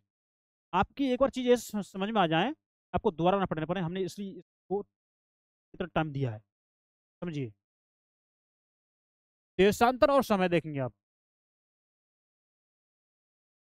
समय को मापने का सबसे अच्छा साधन क्या है, देखिए, पृथ्वी चंद्रमा एवं ग्रहों की गति। समय को मापने का सबसे अच्छा साधन क्या है, पृथ्वी की गति, चंद्रमा की और ग्रहों की गति ही है। सूर्योदय एवं सूर्यास्त प्रतिदिन होता है। अतः स्वभाव एक ही है कि यह पूरे विश्व में समय निर्धारण का सबसे अच्छा साधन है। पूरे विश्व में समय को निर्धारण करने का ये सबसे अच्छा साधन है। स्थानीय समय का अनुमान सूर्य के द्वारा बनने वाली परछाई से लगाया जाता है। स्थानीय समय है ना, तो स्थानीय समय का अनुमान सूर्य के द्वारा बनने वाली जो परछाई है ना, बनने वाली परछाई से ये लगाया जाता है। तभी तो दोपहर के समय जब 12 बजे ना, तो उसमें सूर्य आसमान पर होता है, हमारे सिर के ऊपर, आसमान पर सिर के ऊपर होता है ना, हमारी परछाई छोटी बनती है 12 बजे। और सुबह और शाम जब सूर्य अस्त, सुबह सूर्य उगता है, शाम को अस्त होता है, तो वो हमारी परछाई बड़ी हो जाती है। इससे हम अपने समय को समझ सकते हैं, तो ये उन्होंने बताया है ना। तो ग्रीनिच पर स्थित प्रमुख याम्योत्तर पर सूर्य जिस समय आकाश के सबसे ऊंचे बिंदु पर होगा, उस समय याम्योत्तर पर स्थित सभी स्थानों पर क्या होगी, दोपहर होगी। उस समय सभी स्थानों पर क्या होगी, दोपहर होगी। इसकी बात कर रहे हैं ये, देखिए ये ग्रीनिच की जो रेखा है ना, यहाँ खींची गई है, यहाँ पे 0 डिग्री। ये अगर यहाँ 12 बजे होंगे ना, यहाँ पे इस जगह पर, तो यहाँ भी 12 बजेंगे, यहाँ भी बजेंगे, यहाँ इस जगह इस पूरी इस पर 12 बजेंगे, यहाँ तक जो स्थिति सूर्य की जहाँ होगी वो यहाँ तक और होगी स्थिति इस लाइन पर, हमें वही होगा, है ना, तो उन्होंने कहा है।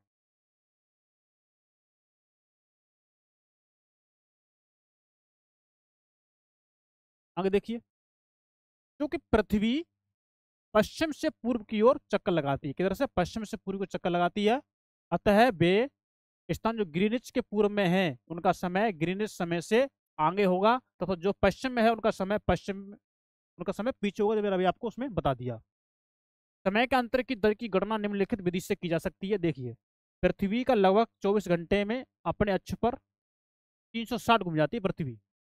पृथ्वी देखिए, हम इसको थोड़ा बता देते हैं जरा, देखिए पृथ्वी पूरा एक चक्कर सूर्य का अपने अक्ष पर पूरा घूमना, घूर्णन पूरा घूम जाते हैं अपने अक्ष पर यूं करके। यहाँ से घूमी, घूम के यहीं आ गई, मतलब ये ऐसे बता रहा हूँ मैं आपको, ये ऐसे घूर्णन, है ना। घूम के उसी स्थान पर आ जाती है ना, जैसे यहाँ से घूमी तो यहीं घूम के यहाँ फिर आ गई। ये उसकी, ये तो घूमती रहती है निरंतर, ये तो आपको पृथ्वी निरंतर घूमती रहती है, इसलिए दिन रात होते हैं, है ना। ऐसे घूमती रहती है। तो वही घूर्णन का समय कितना दिया गया उसने, देखिए। तो पृथ्वी पश्चिम से पूर्व घूमती है ना, पश्चिम से पूर्व घूमती है, तो का समय पीछे होता है, हमने आपको बता दिया। ग्रीनिच में जो पश्चिम दिशा में जो जाते हैं ग्रीनिच से, ग्रीनिच ग्रीनिच जो रेखा है 0 डिग्री पर, उससे पश्चिम की ओर जाएंगे तो वो माइनस में समय हो जाता है, पूर्व में जाएंगे तो प्लस का हो जाता है। तो पृथ्वी के लगभग 24 घंटे में अपने अक्ष पर घूर्णन 360 पर घूम जाती है, 360 घूम जाती है होकर के। तो 24 घंटे बराबर होता है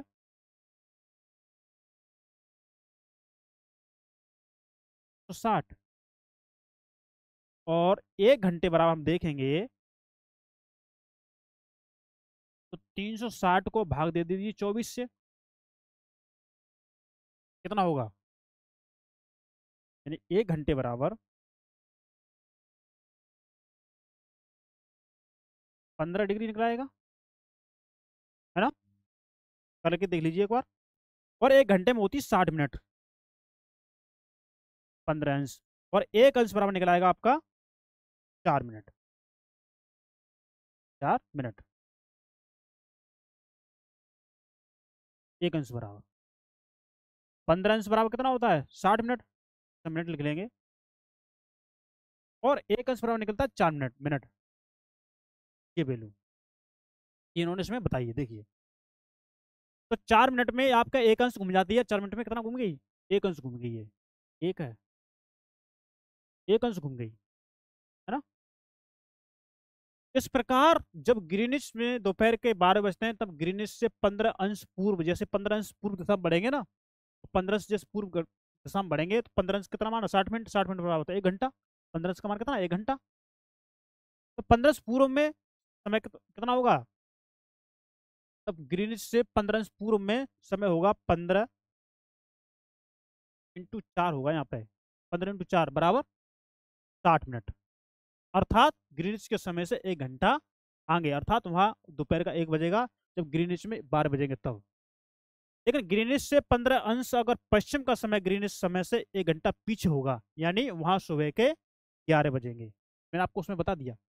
इसी प्रकार जब ग्रीनिच पर दोपहर के 12 बजे होंगे, उस समय 180 अंश पर मध्यरात्रि होगी। 180 अंश जो हमने आपको दिखाया था ना पीछे, 180 अंश, 0 डिग्री पीछे 180 अंश, वहां पर क्या होगी, रात्रि होगी, क्योंकि 180 अंश मतलब पूरे 12 घंटे जुड़ जाएंगे, देखो उसमें 12 में प्लस 12 24 घंटे रात्रि होगी, है ना। तो किसी भी स्थान पर जब सूर्य आकाश में अपने उच्चतम बिंदु पर होता है, तो दोपहर में उससे उस समय घड़ी में दिन के 12 बजते हैं, ये मतलब सूर्य के अनुसार उन्होंने समय बता दिया, सूर्य के अनुसार। इस प्रकार घड़ी के द्वारा दिखाया गया समय उस स्थान का स्थानीय समय होगा। आप देख सकते हैं कि दिए गए देशांतरी आम्योत्तरों पर, देशांतरी याम्योत्तर पर सभी स्थानों का स्थानीय समय समान है। मैंने आपको उस चित्र में बता दिया। हम मानक समय क्यों मानते हैं, हम मानक समय क्यों मानते हैं, देखिए। हम किसी स्थान को हम मानक समय लेते हैं तो क्यों लेते हैं, है ना। और किसी किसी देश में तो देशांतर रेखा 3 3 4 4 गुजर जाती हैं, जैसे हमारे भारत देश में स्टार्टिंग में, शुरू में, एक बीच में, है ना। तो अब हर देशांतर पर समय मानना, तो जैसे रेलवे का समय हो गया या किसी बस का समय या कोई समय ले, तो उनका तो आगे आगे अलग अलग समय की प्रणाली बना पाना कठिन हो पाता है ना। अब इतना समय कौन बनाएगा, हर हर देशांतरीय पर अलग अलग समय होगा, तो नहीं हो पाएगा। तो इसलिए वो जो एक मेन बिंदु होती है ना, एक जो रेखा होती है मेन, उसी को मान लेते हैं, और उसी के अनुसार पूरे देश का समय होता है, जैसे अपने भारत में किया गया है, तो हम समझेंगे, है ना। तो ये बात आपको समझ में आएगी ये वाली। हम मानक समय क्यों मानते हैं, अलग अलग अलग अलग अलग याम्योत्तर पर स्थित स्थानों के स्थानीय समय में अंतर। देखिए, ये आपका भारत है, यानी पूरे विश्व का भारत। तो ये देखो, 68 अंश पूर्वी, 82.5 अंश पूर्वी, और 97 अंश पूर्वी। पूर्वी पूर्वी क्यों है? क्योंकि हमारा भारत पूर्वी गोलार्ध में है। हमारा भारत पूर्वी गोलार्ध में है। हाँ, पूर्वी गोलार्ध में। ये पूरी पूर्वी लिखा है उन्होंने। तो देखिए, उदाहरण के लिए आप देखेंगे, उदाहरण के लिए बहुत से देशांतरों से होकर गुजरने वाली रेलगाड़ियों के लिए समय सारणी तैयार करना कठिन होगा। जैसे बहुत से देशांतरों से होकर गुजरने वाली, जैसे आपका देशांतर ये हो गया, एक देशांतर ये हो गया, अब एक देशांतर ये हो गया। मान लो कोई गाड़ी यहाँ से यहाँ जा रही है, यहाँ से यहाँ जा रही है गाड़ी कोई, तो यहाँ के लिए समय बनाएगा, फिर यहाँ के लिए बनाएगा, फिर यहाँ के लिए, फिर ये समय का हो जाएगा, सिस्टम थोड़ा हार्ड हो जाएगा, मतलब ये चीज करने में थोड़ी कठिन हो जाएंगी। तो भारत में गुजरात के द्वारका तथा असम के डिब्रूगढ़ के स्थानीय समय में लगभग 1 घंटा 45 मिनट का अंतर है, यहाँ से और यहाँ तक का। कितना? 1 घंटा 45 मिनट का। ये असम का डिब्रूगढ़ है, असम यहाँ होगा, है ना, यहाँ पर। ठीक है। तो यहाँ पर मतलब क्या है, 1 घंटा 45 मिनट का अंतर है। इसलिए यह आवश्यक है कि देश के मध्य भाग से होकर गुजरने वाली किसी याम्योत्तर या देशांतर, इसे हम देशांतर ही बोल देंगे, देशांतर के स्थानीय समय को देश का मानक समय माना जाएगा। इसलिए हम इसको अपने देश में इसको मानक समय मानते हैं, 82.5 डिग्री पूर्वी देशांतरी रेखा। 82.5 डिग्री पूर्वी देशांतरी रेखा, इसको हम भारतीय मानक समय मानते हैं, है ना। तो इस याम्योत्तर रेखा के स्थानीय समय को पूरे देश का मानक समय माना जाता है ना। तो आप देखेंगे, इस याम्योत्तर रेखा के स्थानीय समय को पूरे देश का मानक समय माना जाता है। भारत में 82, ये 82.5 होना चाहिए ना, तो ये थोड़ी, ये जो वृत्त सा बन गया ना, गोला, ये वृत्त टाइप में, ये आयत टाइप में जो बनेगा, ये आयत टाइप में, ये कंप्यूटर मिस्टेक होगी लिखने में। ये 82.5 डिग्री है ना। 82 डिग्री, 82 डिग्री या 82 अंश 30, ये मिनट का, ये ना, ये लगा हुआ है, ये मिनट का संकेत है। 82 डिग्री 30 मिनट पूर्व को मानक याम्योत्तर माना गया है। इस याम्योत्तर के स्थानीय समय को पूरे देश का मानक समय मान लिया गया है। इसको 22.5 डिग्री क्या माना गया है? पूरे भारत का इसको समय माना गया है, मानक समय, जिसको फॉलो करते हैं हम पूरे भारत में। इसे भारतीय मानक समय के नाम से जाना जाता है। अब देखिए, कबीर भोपाल के निकट एक छोटे से नगर में रहता है, भोपाल का नगर है, छोटे से नगर में रहता है। वह अपने मित्र आलोक से कहता है कि वे लोग आज रात्रि में नहीं सो पाएंगे। क्यों नहीं सो पाएंगे? भारत एवं इंग्लैंड के बीच एक क्रिकेट मैच लंदन में 2 बजे शुरू होगा, दोपहर के, है ना, अपराह्न दोपहर में 2 बजे होगा। अर्थात तब भारत के समय के अनुसार मैच शाम के 7:30 बजे होगा। दो में 5.5 घंटे जोड़ देंगे आप भाई, दोपहर के 2 बजे में अब 5 घंटा 30 मिनट जोड़ दीजिए, तो 7:30 ही तो बजेंगे। तो 7:30 बजे शुरू होगा, तथा देर रात्रि में समाप्त होगा। ये कब होगा? देर रात्रि को ये समाप्त होगा, इसलिए वो सो नहीं पाएंगे। तो क्या आप जानते हैं कि भारत एवं इंग्लैंड के बीच समय में क्या अंतर होगा? 5.5 घंटे का, है ना। भारत ग्रीनिच के पूर्व, भारत है ना, तो भारत ग्रीनिच के पूर्व 82.5 डिग्री पूर्व में स्थित है, पूर्व देशांतर पर स्थित है, तथा यहाँ का समय ग्रीनिच समय से 5 घंटा 30 मिनट आगे है। इसीलिए जब लंदन में दोपहर के 2 बजे होंगे, तब भारत में शाम के 7:30 बजे होंगे। तो क्या होगा? तब भारत में शाम के 7:30 बजे होंगे। कुछ देशों का देशांतर विस्तार अधिक होता है, कुछ देशों का, जिसके कारण वहाँ एक से अधिक मानक समय अपनाए गए हैं। जैसे उदाहरण की तरफ देखेंगे आप, या उदाहरण के रूप में देखेंगे, रूस में 11 मानक समयों का अपनाया गया है। जो रूस है ना, उसमें 11 मानक समय है। देखिए, पृथ्वी को एक एक घंटे वाले 24 समय क्षेत्रों में बांटा गया है। एक एक घंटे में 24 समय क्षेत्रों में। इस प्रकार प्रत्येक समय क्षेत्र को 15 डिग्री देशांतर तक के क्षेत्र को घेरता है।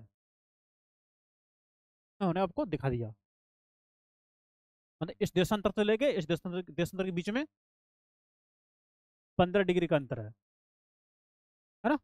15 अंश का अंतर है। और ये जो 15 अंश होता है ना, तो एक अंश बराबर हमारा कितना होता है, 4 मिनट। और 15 अंश में आप गुणा, 15 अंश मतलब 15 गुणा करेंगे 4 का, तो ये निकलेगा हमारा 60 मिनट। 60 मिनट बोले तो 1 घंटा। इससे यहाँ तक की जो अंतर होगा समय का, 1 घंटे का होगा। ठीक। तो ये आज का हमारा समाप्त हुआ लेक्चर, है ना। तो आपके लिए अभ्यास, इस पृथ्वी का सही आकार क्या है। पृथ्वी किस सही आकार में है? पृथ्वी ध्रुव पर चपटी हुई है, बीच में उभरी हुई है। ग्लोब क्या है? एक पृथ्वी का प्रतिरूप है, वास्तविक प्रतिरूप पृथ्वी का। कर्क रेखा का अक्षांश मान क्या है, कितना है कर्क रेखा? 33.5 डिग्री उत्तरी अक्षांश। पृथ्वी के 3 ताप कटबंध कौन कौन से हैं? उष्ण कटबंध, शीतोष्ण कटबंध और शीत कटबंध। अक्षांश एवं देशांतर रेखा क्या है? अक्षांश रेखा एवं देशांतर रेखा क्या है? अक्षांश रेखा, तो 0 डिग्री विषुवत रेखा हो गई हमारे अक्षांश रेखा। जो ध्रुव की तरफ जाते जाते उनकी दूरी कम होती जाती है ना। और देशांतर रेखा खड़ी हुई रेखा होती है ऊर्ध्वाधर ऊर्ध्वाधर रूप में। और ये हमारी जो अक्षांश रेखाएं, ये कैसी होती हैं? समानांतर होती हैं, समानांतर होती हैं, है ना। और इनके बीच की दूरी समान होती है, कम नहीं होती। लेकिन देशांतर रेखाओं के बीच की दूरी ऊपर ध्रुव की तरफ जाते जाते कम हो जाती है। ये हमने आपको बता दिया।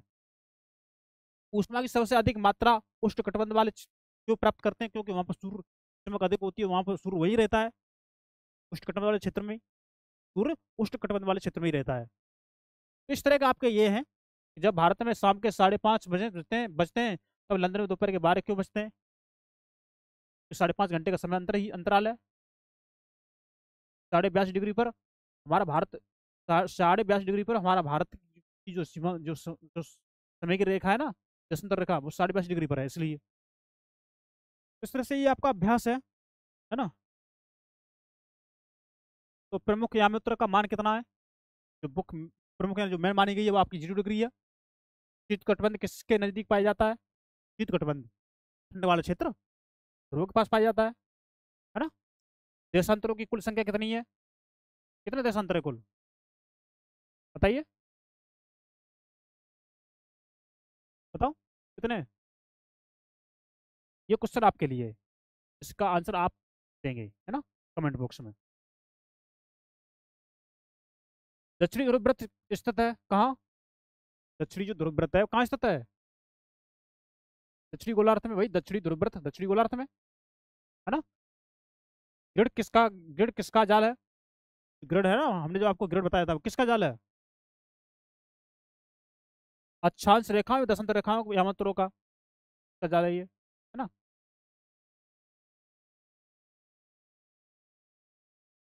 मकर रेखा, ये आप भरोगे, मकर रेखा खालिस्तान भारत का मानक यामात्रा, ये आप भरोगे। 0 डिग्री यामात्रा, ये आप भरोगे, है ना। इनके नाम बताओ, ये आपके लिए छोड़ रहा हूँ काम।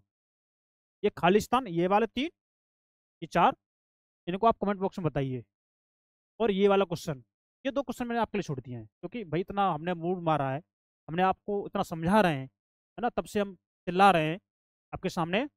इतना तो, ये इतने क्वेश्चन तो आपको करने के बनते हैं, तो हमने आपको बता दिए। तो आज के लिए हमारा इतना ही काफ़ी है, और हमारा चैप्टर भी खत्म हो गया। तो हमने आज के लेक्चर में क्या सीखा? देशांतर रेखाएं, अक्षांश रेखाएं के बारे में जाना। किसी स्थान की अगर हमें सही स्थिति पता करनी है या जाननी है, या किसी कागज पर उसको दर्शाना है, तो हमें अक्षांश देशांतर रेखाओं का जानकारी होना जरूरी है ना। उष्ण कटिबंध, शीतोष्ण कटिबंध और शीत कटिबंध, ये क्या होते हैं, हमने इनको जान लिया। और समय की जो रेखा जो बताई गई है, उसमें ग्रीनिश 0 डिग्री खींची की रेखा है, देशांतर रेखा। उसके बारे में पूर्व में बढ़ने पर क्या होता है, पश्चिम में बढ़ने पर क्या होता है, वो हमने सीख लिया, जान लिया हमने। और हमने ग्लोब की तरफ से, ग्लोब की माध्यम से हमने चीज़ों को सीखा है आज की क्लास में। तो आज के लिए हम इतना ही रखते हैं। और अगर आपको ये हमारा लेक्चर अच्छा लगता है तो आप इसे लाइक करेंगे, सब्सक्राइब करेंगे, अपने दोस्तों को भेजेंगे, जिससे सब जो जिससे क्या उनको भी लाभ मिले। तो आज के लिए इतना रखते हैं, मिलते हैं नेक्स्ट क्लास में। अपने स्वास्थ्य का ख्याल रखिए और पढ़ते रहिए, मन लगा के पढ़िए। मिलते हैं नेक्स्ट क्लास में। नमस्कार, थैंक यू, धन्यवाद।